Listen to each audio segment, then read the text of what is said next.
परिक्रमा पहले चल कर आए, वो प्रथम गिनती में पूजा जाए, प्रथम भाग उसको पूज्य, ठीक है, जाओ परिक्रमा कर कर। अब गणेश जी महाराज बैठ गए चूहे पर, कार्तिक के बैठ गए मोड़ पर। कार्तिक के घर के बड़े थे, ये बात मान में थी, बात का ज्ञान था।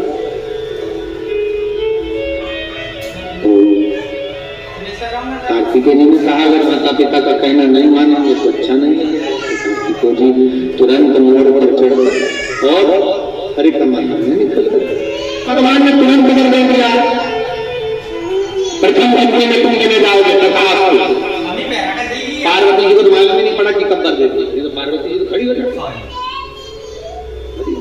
अब आ गए कार्तिक। कार्तिक ने आकर कहा दंडवत करता हूं प्रणाम,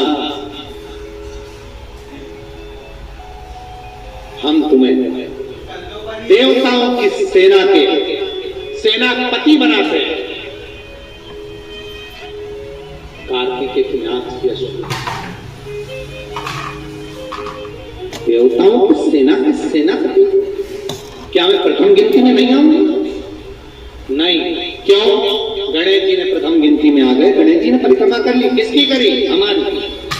पिताजी आपने कहा था पृथ्वी की परिक्रमा कर कर जो आएगा प्रथम गिनती में गिना जाएगा, तो पहली परिक्रमा पृथ्वी की तुमने नहीं करी, तो गणेश ने। पार्वती जी उड़ गई, क्या बात है कार्तिक? कार्तिक ने कहा मां पिताजी ने गलत निर्णय दे दिया। क्या गलत निर्णय दिया? गणेश जी को प्रथम गिनती में दे दिया और मैं परिक्रमा कर कर आया। सारी बात मालूम पड़ गई कि गणेश जी ने कुएं पर बैठकर शंकर पार्वती जी परिक्रमा करी, ये हुआ वो हुआ, सब मालूम पड़ गया। पार्वती मैया की आंख में से आंसू बहने लगा।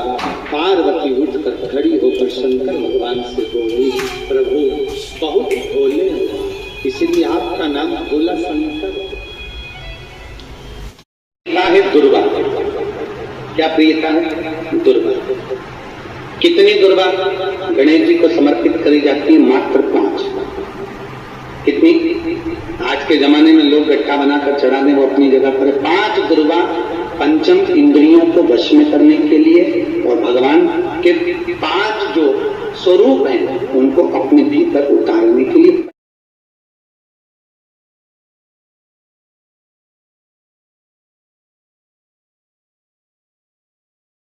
और दुर्गा में भी 3 गांठ। जब दुर्गा समर्पित करी जाती है तो उसमें नीचे दुर्गा की डंडी पर गांठ रहती है, 3 छोटी छोटी गांठें होना चाहिए।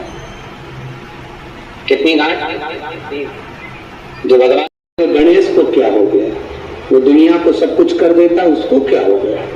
कि उसको कुछ नहीं हुआ, जो कुछ हुआ 33 करोड़ देवी देवता को हुआ, कुछ बचा ही नहीं है, वो सब खा गया।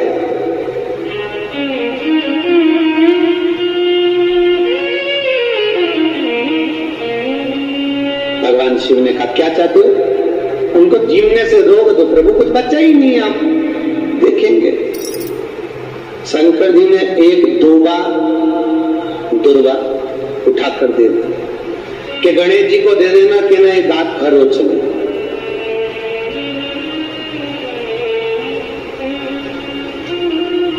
कुबेर जी लेके एक दुर्गा चले। कुबेर जी ने सोचा खाया इतना है तो एक दूबा से क्या काम चलेगा। जाते जाते उन्होंने दूबा की गड्डी बना ली। आज भी नियम है, गणेश जी को ढेर सारी दूबा चढ़ाने की जरूरत नहीं है। शिव जी ने एक दुर्गा गणेश जी को दी थी, इसलिए एक दुर्गा गणेश जी को चढ़ा दो तो गणेश जी स्वीकार कर लेते हैं। ढेर सारी चढ़ाने से कोई लाभ नहीं है कि बहुत सारी चढ़ाएंगे तो गणेश जी राजी होंगे। कुबेर जी ने चलते चलते बहुत सारी उठा ली थी, गणेश जी को ले जाके दे दी, लो प्रभु। कहां चढ़ाते हैं दुर्गा? गणेश जी का जो दांत टूटा है उस दांत की ओर गणेश जी को दुर्गा समर्पित करी जाती है। इसलिए हमारे हिंदू धर्म में 2 तरह के गणेश जी का प्रमाण कहा जाता है, एक राइट सूंड के गणेश, एक लेफ्ट सूंड के गणेश। राइट सूंड का जो गणेश होता है वो घर में रखा जाता है और लेफ्ट सूंड का जो गणेश होता है वो अपने ऑफिस में, व्यापार की जगह पर, दुकान में, धंधे में, पानी में, सर्विस में, नौकरी में लेफ्ट सूंड का गणेश रखा है। जिसकी दुकान व्यापार व्यवसाय में अगर राइट सूंड का गणेश रखा जाता है तो लक्ष्मी आती है पर टिकती नहीं। इसलिए घर में सीधी सूंड का गणेश और दुकान व्यापार व्यवसाय में ऑफिस में उल्टी सूंड का, दो गणेश। तो इसका मतलब ये थोड़ी ना कि तुम्हारे घर में गणेश जी बैठा तो तुम उठा के बगल लिया, यहाँ कहाँ दिया है कतिया, अब रखे तुम हमेशा याद रखो। गणेश चतुर्थी के बाद अनंत चतुर्दशी करके गणेश जी का विसर्जन करते हैं। तो गणेश जी की दो धर्म पत्नियां, वैसे तो गणेश जी की कुल मिला के 5 पत्नी है। कितनी है? गणेश जी की 5 पत्नी। पहली श्री, दूसरी तुष्टि, तीसरी पुष्टि, चौथी रिद्धि और 5वीं सिद्धि। कितनी है? 5। ये व्यक्ति के नाम के आगे लिखा रहता ना श्रीमान, ये श्री संबोधन कहां से आया? और एक पीछे लिखते हैं, जैसे नाम के आगे लिखते हैं श्री और पीछे लगाते हैं जा में एक ही मात्रा जी लिखते हैं, इधर नहीं लिखते। श्रीमान अग्नि प्रसाद जी, श्रीमान बद्री प्रसाद जी, श्रीमान हरीश प्रसाद जी।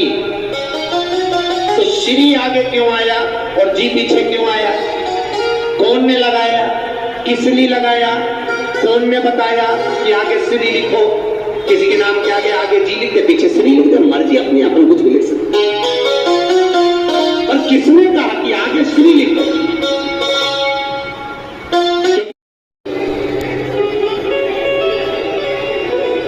घर के मंदिर में जो शिव है, तुम्हारे घर के मंदिर में जो शिवलिंग है, तुम्हारे घर के मंदिर में जो शिवलिंग विराजमान है वो भी कल्याण करने वाला होता है। और तुम्हारे दिल में, तुम्हारे हृदय में जो भगवान शंकर विराजमान है वो भी कल्याण करने वाला है। और कितनी बड़ी बात शिव महापुराण में लिखी है कि जिस घर के अंदर शिवलिंग नहीं हो, जिस घर के अंदर अगर छोटा सा भी शिवलिंग नहीं है तो उस घर का पानी पीने का भी यहाँ पर वर्णन नहीं किया गया कि आप उस घर का पानी काबरा जी। लिंग पुराण में, शिव महापुराण में, स्कंद पुराण के काशी खंड में, अवंतिका खंड में, केदार खंड में, सब में वर्णन किया कि घर के अंदर यदि एक छोटा सा भी शिवलिंग है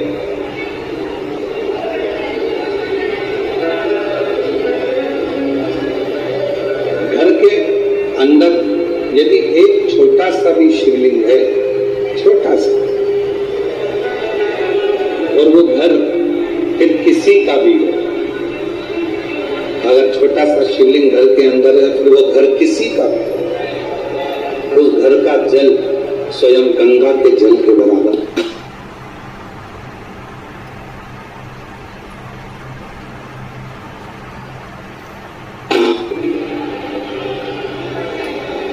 यदि घर के अंदर शिवलिंग विराजमान है, छोटा सा भी अगर शिवलिंग,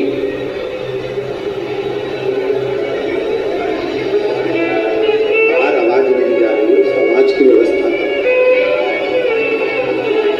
घर के अंदर यदि छोटा सा भी शिवलिंग है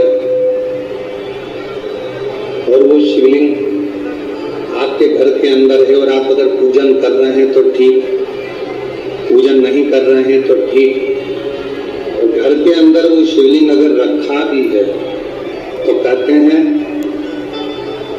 उस शिवलिंग के सामने से केवल प्रणाम कर कर, नमन कर कर यदि आप निकल कर चले जाते हो तो भी जिंदगी में कहीं अड़चन नहीं आती और काम सफल होता चले,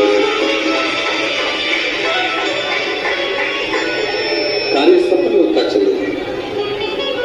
और शंभु शरणे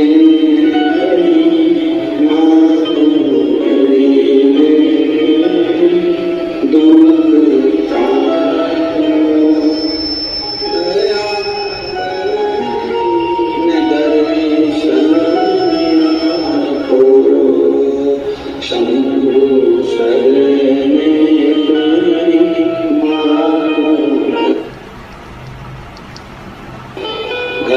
अगर है तो वह हमारे जीवन में सुख ही सुख देता है, वो तकलीफ नहीं देता। पर ना जाने कैसे कैसे लोग आज के जमाने में कह देते हैं सोशल मीडिया पर और हम आपसे ये भी नहीं कह रहे कि आप हमारा कहना माने, हम तो आपसे इतना कर रहे हैं कि गीता प्रेस गोरखपुर की स्कंद पुराण लेकर आओ, गीता प्रेस गोरखपुर की लिंग पुराण लेकर आओ, गीता प्रेस गोरखपुर की शिवमहा पुराण लेकर आओ, नर्मदा पुराण लेकर आओ, आप उसका अध्ययन करो। और जब आपको अध्ययन में मिल जाए कि हाँ शिवमहा पुराण की कथा में ये वर्णन है कि घर के अंदर अगर एक शिवलिंग है तो वह हमारे जीवन के सारे दुखों को समाप्त करता चला जाता है, तो मानना कि शुभ है।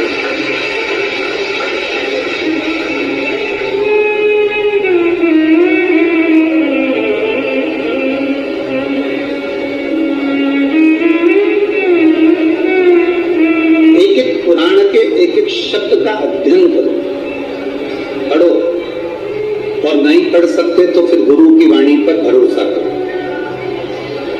अगर आप शिव पुराण को, लिंग पुराण को, नर्मदा पुराण को, स्कंद पुराण को नहीं पढ़ सकते तो फिर आप गुरु की वाणी पर विश्वास करो, गुरु की वाणी पर भरोसा करो। महाराज